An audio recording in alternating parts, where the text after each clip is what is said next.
I'm just going to say a couple words about radiography. I'm sure that a lot of you have veterinarians that have digital.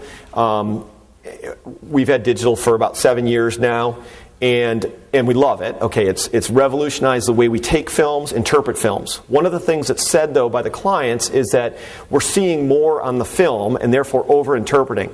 I don't agree with that. It was a learning curve for veterinarians to learn how to interpret the digital, but a well-taken digital film cannot be beaten. It's outstanding, the quality that you can see and the diagnosis. And part of that then is the interpretation, saying, okay, is this serious or is this heading us down a path that the horse might be going a certain direction? A couple of comments about the radiographs is that, number one, in my caseload, most of the horses that come in with a lameness problem have no radiographic changes. They've already been radiographed out in the field and they don't have any problems. And so therefore we use these other modalities to try and figure out. And why is that important? It's a good thing because we're finding the problem earlier in its pathogenesis and therefore we're able to treat it more effectively. Whereas what I was told while I was finishing my PhD, I worked with a human lab that worked on people. That's what it means to be a human lab. And they were telling me that the problem with men, I see a couple of you guys, did you want to come here or did you get dragged along? No, just kidding. But they say that men are terrible because they've got an old football injury and they don't see the orthopod till they can barely walk like this, okay? And then they take an x-ray and there's all these changes. He's smiling back there because you did that, didn't you? So there's all these changes on the x-rays. And they were jealous when I started to tell them about my case, though. They were jealous of the fact that a lot of times we don't see anything on the radiographs because it's so early in the process. You guys with your horses, you get out there and it's just one little tick. Oh, got to call the vet, got to take care of it because you don't want your horse limping around. Okay? And that's a good thing. That's a great thing.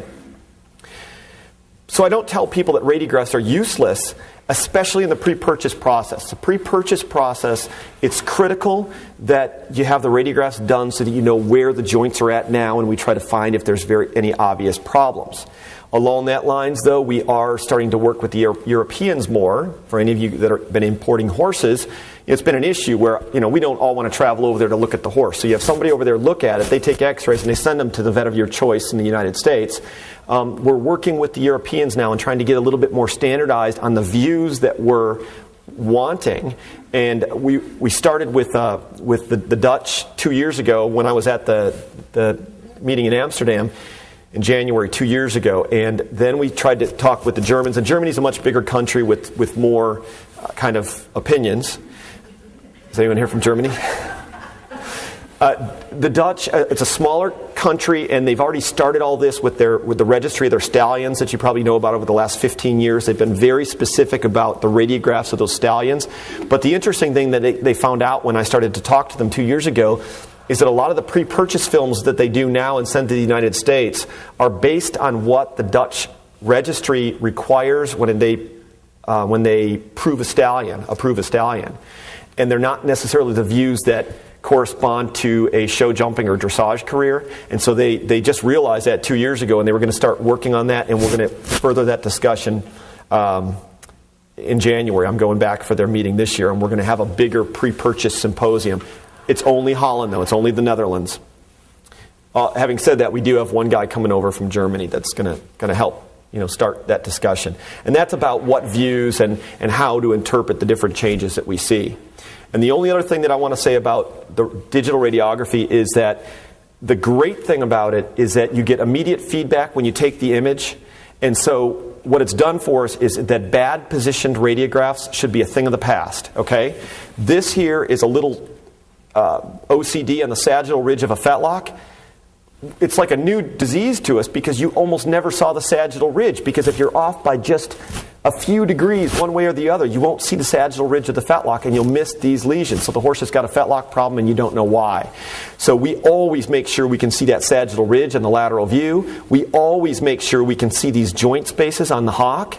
And at the risk again of offending some of my veterinary colleagues, I think that when you have digital and you can see right away, I don't care how busy you are, digital, it's a 3-second refresh time. You should have 3 seconds to look at it and say, it's a perfect image through these joint spaces. And if it's not, take another one because it's only electricity. It's also, I should say, it's radiation safety for the people involved. But what I found, in fact, I've got my assistants now, they're not veterinarians. They take all the films. It's a great tool to learn for them where they now don't miss. They don't miss with these fetlocks. They always get the sagittal ridge. They always get these joint spaces.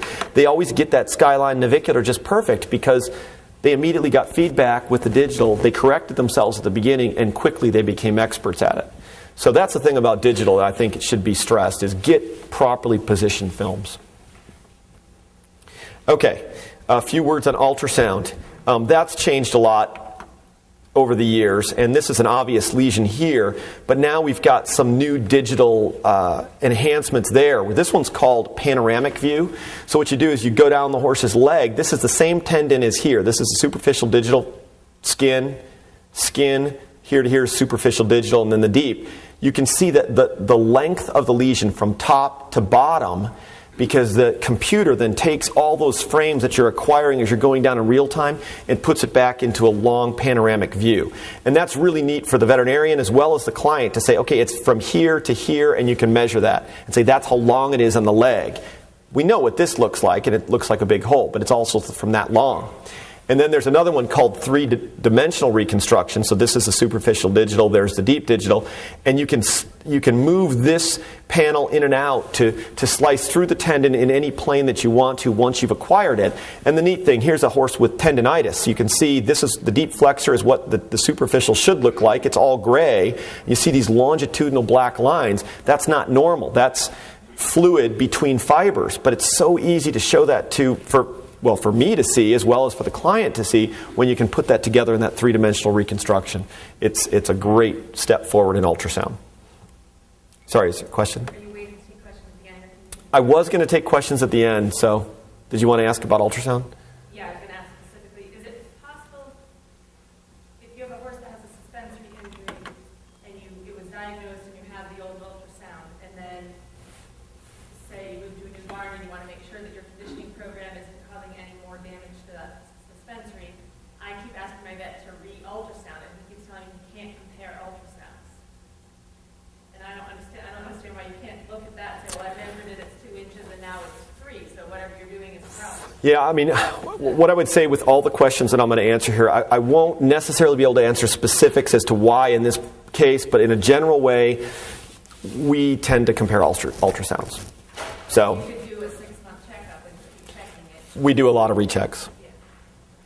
But again, as far as the questions go, even at the end here, I'd prefer to talk more about the concepts than about my horse that's lame and shown this. I'll be around tomorrow as well, and I'll have time to talk about that with people individually. But in this answer for that one is we do a lot of rechecks to compare. And I don't know the answer why. So now let's move on to nuclear scintigraphy. Now this is not new. Okay, this has been around since the 70s. Okay, but heavily in the United States in the early 90s, and in my opinion, has still never caught on for what the amount of information that it gives us. Again, specifically with dressage horses. What I can tell you, and I've been bone scanning for 14 years now. What I can tell you about dressage horses is for some reason, and you guys are all going to say we know why, our horses work harder than other disciplines.